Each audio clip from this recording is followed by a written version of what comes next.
Welcome to Spirits on Spirits, the podcast where we mix ghost stories with a little liquid courage. I'm Aiden, And I'm Nate.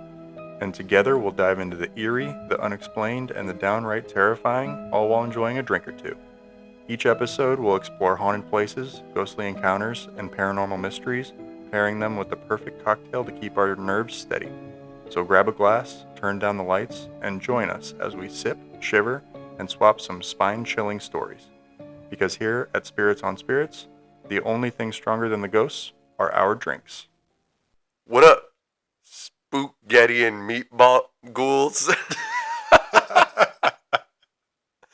Oh man, I knew you weren't going to get it right the first time. Welcome back to another episode of Spirits on Spirits. We are back in the saddle. It is officially our first episode of October in Salem. Well, first one we're recording in October. We didn't record the other one. I think we did. I think we recorded the other one on the first. Did we? I think so. Oh shit! Well, welcome back to our second episode of October. Fall and Halloween and spooky season are full effect here, both in our studio and in Salem. Aiden, how we feeling? Dude, I'm feeling good. We're switching things up slightly today. Not like super crazy, just ever so slightly. You'll find out in a minute. But yeah, I'm excited to be here. Yeah, excited to be here. I love it. Like whenever we have a break or like a week where we don't record, like the second week after is when you're like, oh, like we're back in the groove. Yeah, and we're riding. So yeah, I feel like we're back in the groove and we're riding and vibing. So, dude, so stoked to be here. so stoked to be here. Where is here though? Should we tell the people where is here? So we were trying to think of like, I think our theme in October for the rest of October is going to be like spooky, like fall vibe places. For sure. So for this one, we were like, let's think of like an Appalachian town. Yeah. So we went to Asheville, North Carolina. Asheville, North Carolina. And so the thing that we're going to be switching up ever so slightly is that instead of picking a drink that is local to that place, we're going to be just doing like fall vibe beverages. So Yes, sir. for this one, I made myself a little Apple Cider Spritz. So it is 4 parts Prosecco to 3 parts hold on. Okay, let me. So, 4 parts Prosecco, 3 parts apple cider, and 2 parts Aperol. Okay. Nice. And then what's the garnish? And an apple slice garnish. Which, for those of you that are not in studio, which is all of you, Aiden's apple slices are the most perfect apple slice. Like, I mean, talk about like late, like phew, like Yeah, dude, thin, like, he knocked that apple slice out of the absolute park. I always fuck it up somehow, but this time I was like I pulled that apple slice off the apple and I was like, hell yeah. No, that like insane apple slice. Like I am just staring at the apple You're slice in right awe now. of my awe slice? of the slice. So, dude, let's get fall. Let's fall it up, dude. Cheerio to fall. Cheers. That was a good cheers. That was a good cheers.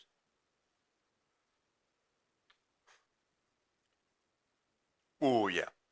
It hits. Oh, yeah, that's good It stuff. hits the fall vibe. So, also for those of you not in studio, by apple slice I mean apple wheat, like the wheel. Yeah, he did the and wheel. It's ginormous. I'm using a flute glass, so It is quite large. taking up a lot of You the might have to diameter take it here. out. I think I'm gonna have to snap it in half Ooh. And just drop and it just in. drop it all in there. Dude, once you're done munching on a boozy apple slice, Ooh, yeah. that might not be a bad vibe, dude. Yeah, I think that's the vibe. Dude, so tell me, do you have what do you know about Appalachia? Oh, dude, What? we should have named this drink like the Appalachia cider or something. Damn. Well, we still can. You know what? Coined Coined Appalachia cider. Appalachia cider. we will be putting that in the Instagram post if you're interested in sipping on the Appalachian cider. There we go. But yeah. Anyway, I know the trail, so I know that it's like a ginormous trail. I know that people go missing on the trail all the time. I know that there's been certain crimes that have happened on the trail, and I think is like Kentucky along the trail. Yeah. I think I heard about uh like aliens or something, like these little like creatures in one part of Kentucky or something like that along the trail. So that's most of what I know is just spooky shit, trail, lots of woods, people go missing, people die, and yeah, weird creatures. Yeah, that is. I wanted to pull up like yeah, it definitely goes through all of those. What do you know about the trail or about Appalachia? So my family, we drive through Appalachia every year, through the Blue Ridge Mountains. Blue Ridge Yeah. Mountain. Shenandoah River, life is Life's older than the trees. All right, we lost it. We had it for a second there, and then we lost it. But so I mean, it's talk about one of the most gorgeous parts of our country. But I also do know that there is this like very mysterious and unique lore regarding the Appalachian Mountains at night and stuff like that. There's a lot of like, I've seen like people talk about like if you hear your voice being called at night in Appalachia, or like walkie talkies will like say like help and stuff like that, and it's like it's a spirit like looking for permission to come at, like if you respond over the walkie talkie and stuff like that. So like yeah, there's a lot of creepy shit that happens there.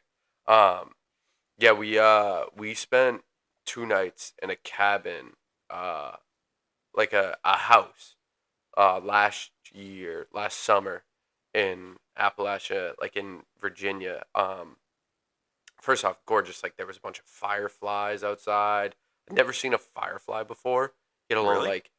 like 30 of them at the same time and stuff like that. It was so cool. But it's just there was like just kind of a creepy like little bit of a vibe there. Like it's like you're in the mountains and you feel very isolated, and it almost like the energy kind of feels isolated and stuff like that. So I definitely have some experience there. I have not had any spooky experience there, but it does sound like the spook runs deep there, and definitely has some devious intentions at times. Yeah.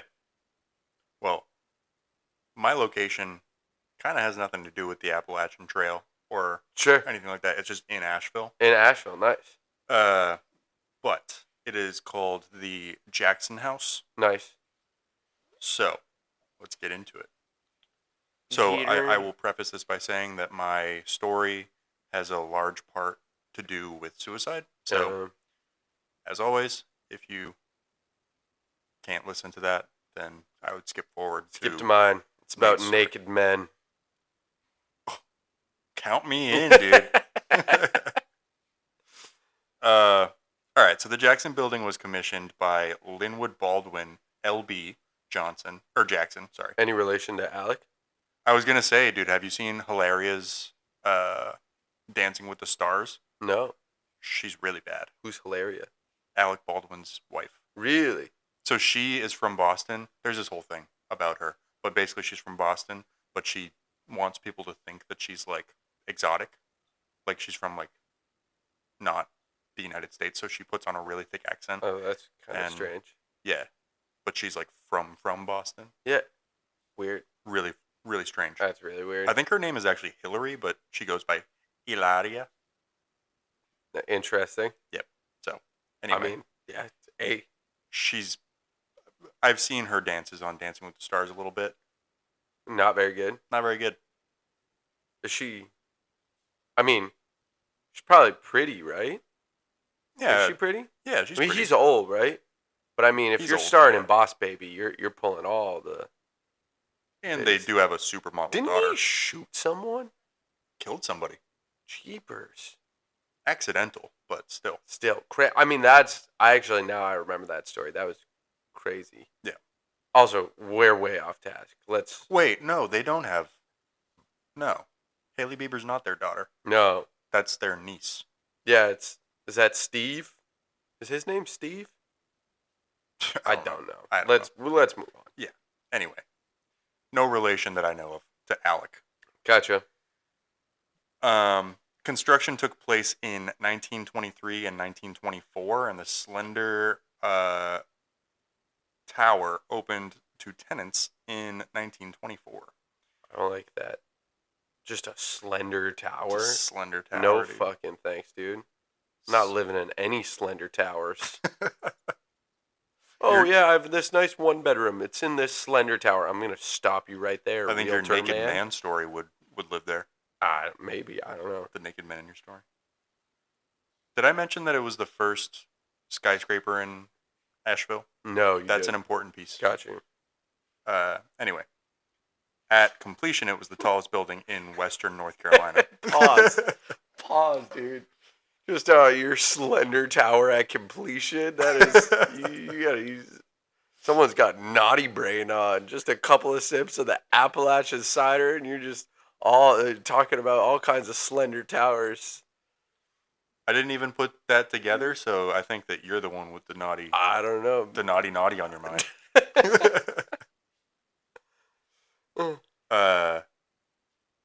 And it was a symbol of Asheville's confidence in the Roaring '20s. Nice. They were confident about their slender tower. The lot itself is almost as famous as the tower because it's a tiny 27 by 60 foot footprint. Oh, so it's not a very girthy tower. I was just gonna say, dude. There's not a lot of girth to the tower. Not a lot of girth to the it's plot long. that it's on. It's long. It's long and slender. So I guess, yeah, it is genuinely a slender tower. Yeah, like I said. Yeah. And it made the Jackson Building a record holder for tallest building on the smallest lot. Whoa, tallest building on the smallest lot. When they erected the slender tower, upon completion, it earned a reward. Yeah. Okay.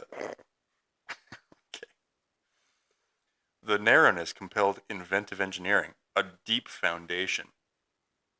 God.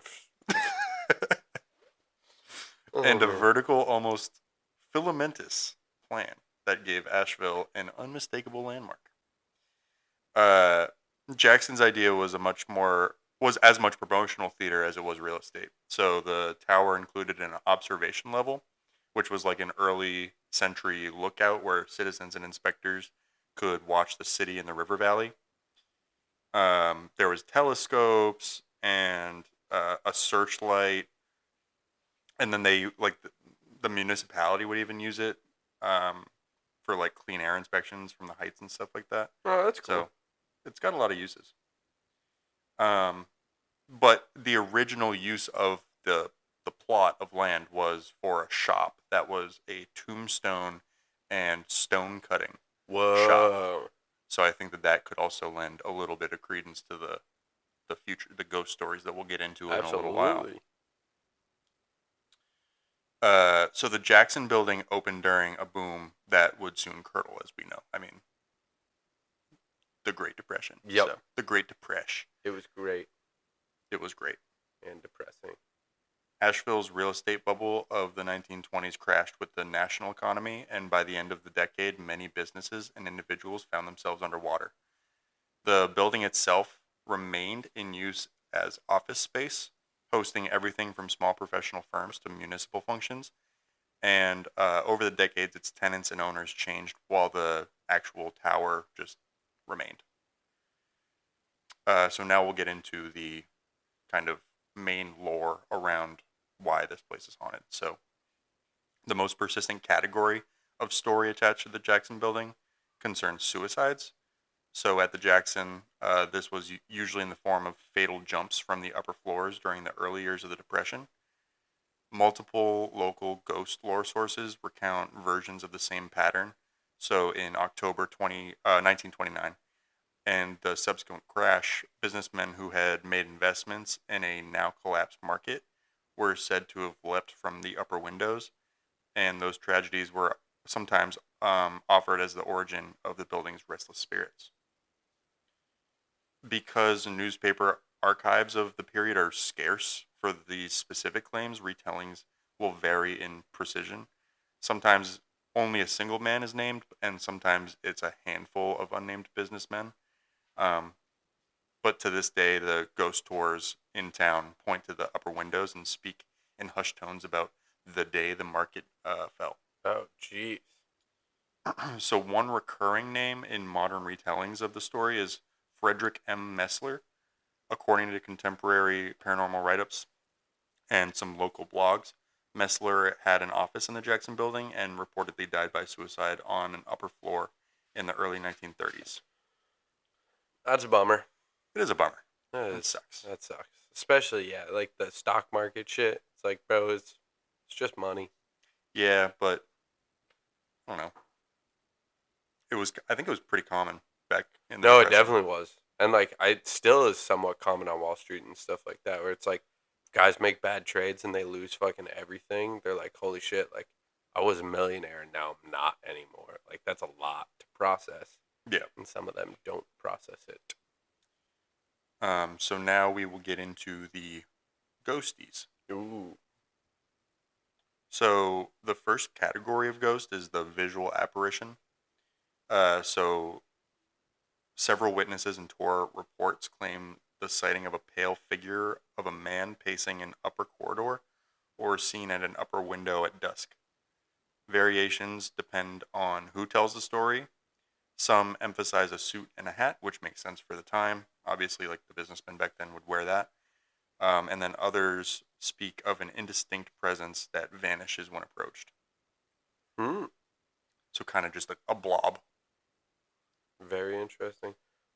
It'd be Then- funny if he was wearing like a finance bro vest, like just pacing back and forth in a Patagonia, just Yeah. like, oh man, my tendies. My dad could buy your whole life, Yeah. dude.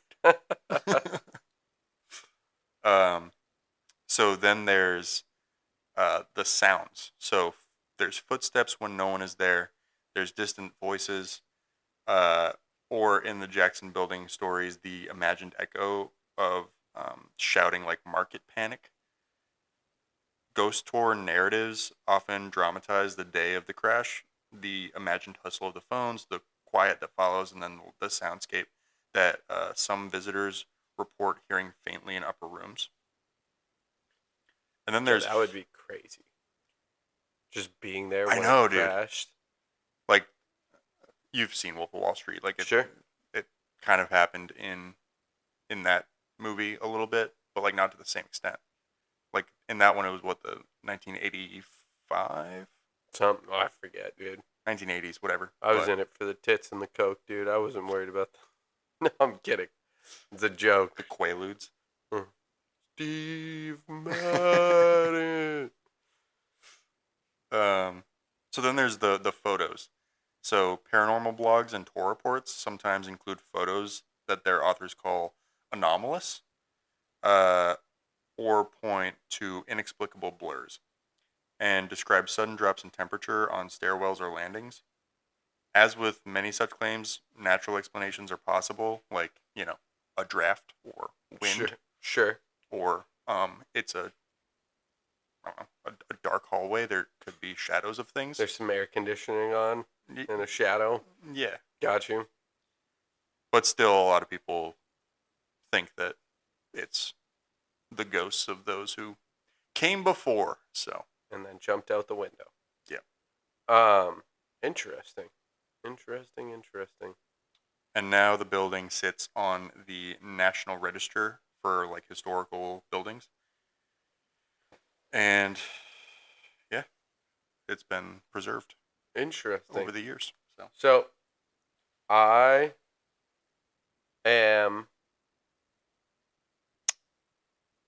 think I'm going haunted. I don't know. I mean, I do think that is a pretty not common, but like that phenomena of losing all that fucking money and then jumping out the window, I think definitely leaves a residue. I mean, someone literally, their life, there was no physical harm to their life, but they had such an emotional, like, oh my gosh, my life is over reaction that they ended up ending their life. Yeah. So I think that energy has to stick around, dude. Yeah. Yeah, I'm with you. I think it probably is haunted. I mean, I'm guessing because it was like the tallest building at the time that it was probably like the spot for people to go to commit suicide Sure. when the crash happened. So Yeah. I'm sure that there was more than one, Mm-hmm. like some people think there was. So yeah, I'll go haunted too. Agreed. Do you have any slam poetry Oh, to do while prepared you chug. while I chug? No, you remember you were supposed to write the I know, slam dude. poetry for me, I didn't and do then it. you didn't. I didn't. So you're just gonna have to go off the dome. What is slam poetry? I think they still. Dude, it's whatever you think it is. It's whatever you want it to be. Okay. I'm ready. All right, go. Jello is never yellow, That's not true. but it can be mellow. That is true, I guess. Aiden sips like a cello. Dude, I thought you were about to suck down that apple, just throat that apple. Dude, these are They're sizable apple yeah, no, slices. yeah. I just the way he gulped I was would like maybe he was die. about to throat that apple. I thought that was gonna be impressive, dude. I am CPR certified in first aid. Oh, first aid wouldn't apply. Yeah, dude, I don't trust that. I don't trust me either. You dude. probably did it online. No. It was a class in person. Did you do the Bee Gees? Yeah, it's just like 30 beats. Like you just like 30 beats.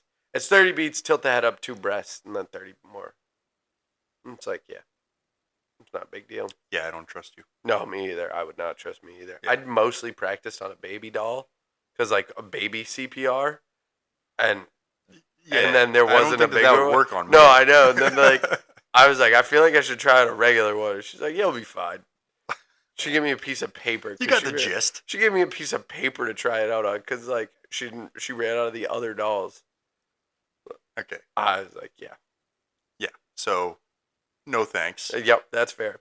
So maybe just call the cops. Long story short, don't throat the apple. Yeah, I will take your advice on that one. Don't Cardi B the apple. Well, that would be drugging and robbing the apple, so don't do that either. No, I won't be doing that either. We're all over the fucking place today. We are.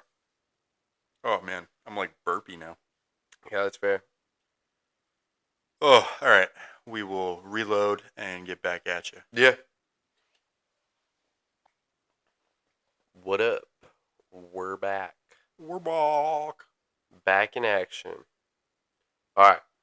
You ready to hear my story? Let's hear it. So, I am doing, I believe, a Spirits on Spirits first. Ooh. I am doing the French Broad River. Oh. I'm doing a river. Body of water? Body A little body of water? Dude, a little body of water is right.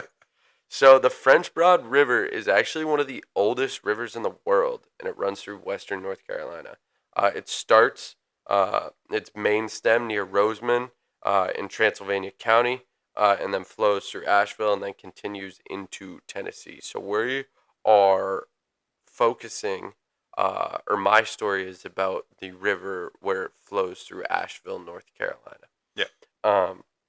There are numerous public access points in Asheville. River parks, greenways, places for paddling, kayaking, tuba, all that kind of stuff, okay? The river passes through the River Arts District.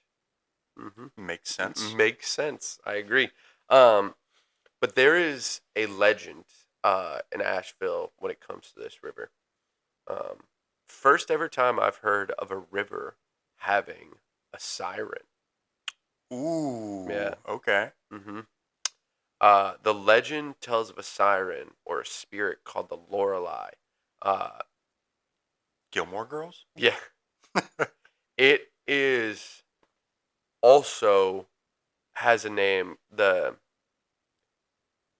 Tessilica or something like that. Um, it is a Cherokee uh, folklore Mm. spirit, and it is often seen dwelling in the deep, quiet, or slower, like bends and pools of the river. And it is described as a beautiful woman, often with dark, almost moss-like hair streaming uh, down with dark eyes. And her presence is linked with soft, seductive music or a song that is faint and then gets a little clearer and then a little clearer and then a little clearer. Um, and then it seems to come from the river or the water's movement. And then she draws you in, like with that music. She draws you in, and specifically people who are weary or resting beside the water. And it is said that she draws you in first in your dreams. Ooh. So you'll see her in your dreams. You'll see her drawing you into the river in your dreams, and then waking in real life. Um, what happens when someone is drawn in? The person is entranced, like they get almost possessed, and they walk towards the water. And then as they approach, the lovely woman becomes almost monstrous.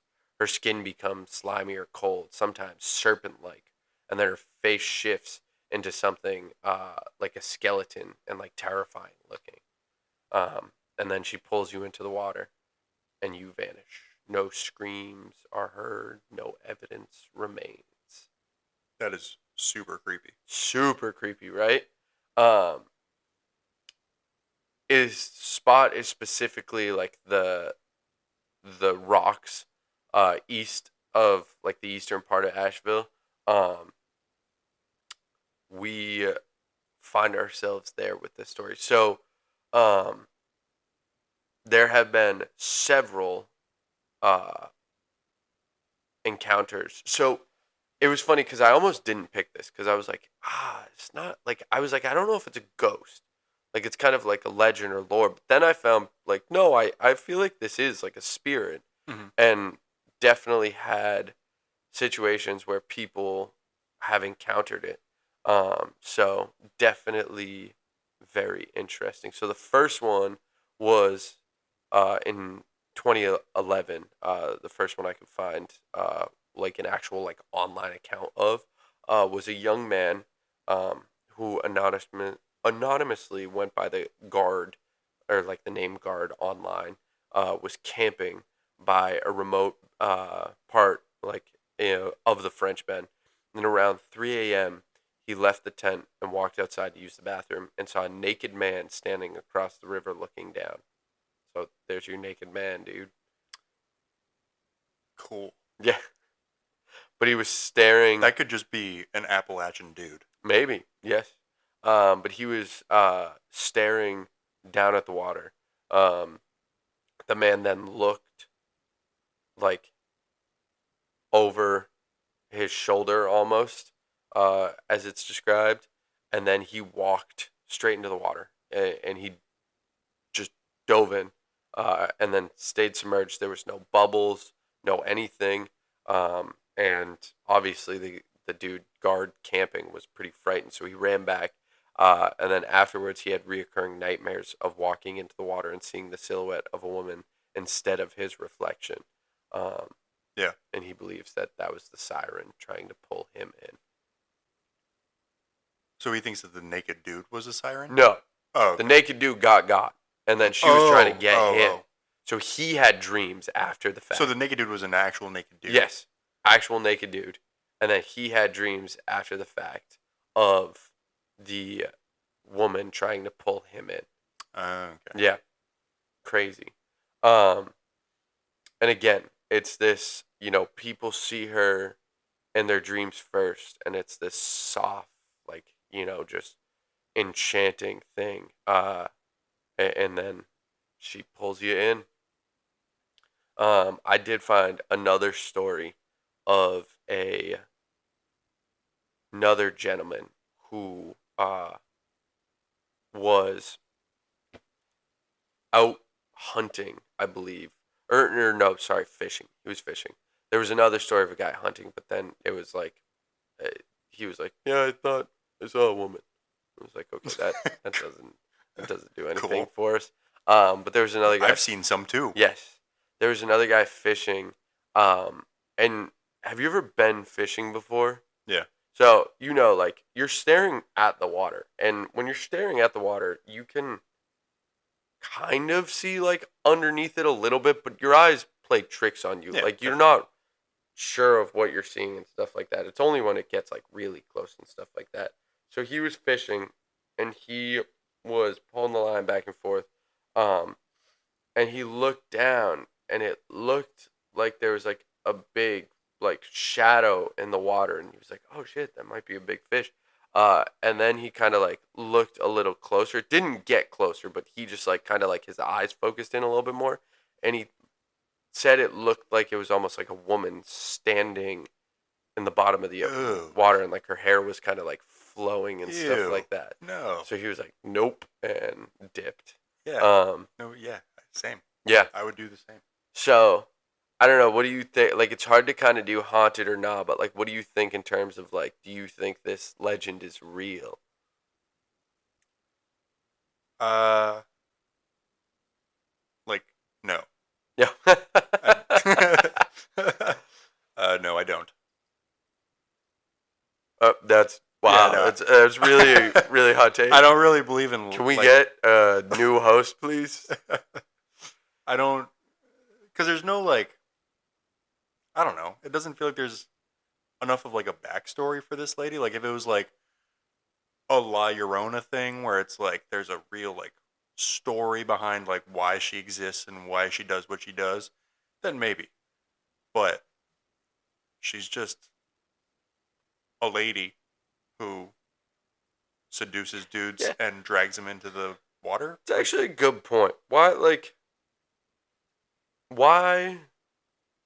I guess I didn't actually see if I could find the backstory behind it. Yeah. I think I was so entranced in the lore itself that I didn't, like, even look into the backstory. Yeah, because like a lot of legends have like, here's the speculated identity of the person who we think would be this legend. And this is just like yep, she just pops out of the water and seduces dudes and drags them into the water, and that's her whole existence. Okay, so I did find her backstory pretty quickly. Um, Her backstory is that with so Cherokee mythology, Yeah. Cherokee Nation, I believe, was the nation that is settled and was settled throughout the Appalachian Mountains. But the backstory is that it was a Cherokee female water spirit, and the spirit was neither good nor evil, but a guardian of the river. And she could appear as a beautiful woman, mist rising from the water, or sometimes a snake-haired shadow below the surface. And if people treated the water with respect, She would leave them alone. she would bring calm and, like, safety and stuff like that. But if you were treating the water poorly, like if travelers polluted the water, took too much fish, or cursed the spirits, she would call to them at night, singing until they walked willingly into the current. Creepy. Creepy. All right, see, now that I buy into a little more. Okay. I mean, I still find it hard to buy into some of these, like, legends and stuff. So I'll say it's one of those, like, 51-49 situations for me, but I'm going to lean no. Okay. But I just don't believe in legends and stuff. Like, I find it hard enough to buy into ghosts existing at all. That's fair. And that's when there is like an identity for the Mhm. like and a reason and a Sure. like circumstance in which that person died in that place. So this is just like a legend. So I don't know. Yeah. No, I'll say I no. get it. What about you? What do you think? Yeah. You think it I is mean, real? it's too creepy to, like, I don't know, man. I'm also not trying to tempt fate by saying any of these things don't exist and then find myself in Appalachian mountains, naked, staring down at the water, going, I wish I believed, or I should have believed. But I don't know. That's fair. So, that's kind of where I'm at. But yeah, no, I definitely think a lot of that stuff, I believe. I mean, I think that the earth has an energy and a spirit too. So I do think a lot of that Native American mythology about that is, I think, to some extent truthful and stuff like that. So Yeah. Yeah. agreed.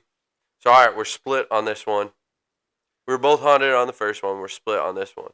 So Let us know in the comments what you think. yeah, absolutely. So all right, well, I mean, that's all I got, dude. Follow us on socials. We're going to keep going with the spooky season drinks. I think we're going to try and keep finding like fun fall vibe locations. If you have any recommendations, definitely let us know. And yeah, I think we might try and do something a little special for Halloween, so stay tuned for that too. Yes, sir. We definitely will be doing something special for the All Hallows Eve. Ooh. Okay. Mm-hmm. Yep. So, all right. Until next week. Peace. Peace.